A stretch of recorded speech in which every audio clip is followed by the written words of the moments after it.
mulakan pagi kita ini dengan kita syukur pada Allah Subhanahu Wa Taala, kerana kata ulama, la in syakartum la azidannakum. Kalau kita syukur, maka Allah akan tambahkan kepada kita. Sebab hidup kita ni, semakin banyak kita syukur, maka semakin banyaklah asbab yang akan mendatang untuk kita syukuri.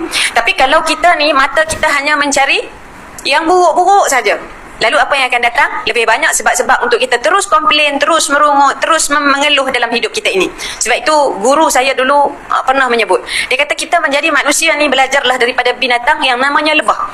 Dia kata hidup kita ni satu, belajar daripada lebah ni, yakuluhu khair, dia makan yang baik-baik, kemudian dia juga mengeluarkan yang baik-baik saja.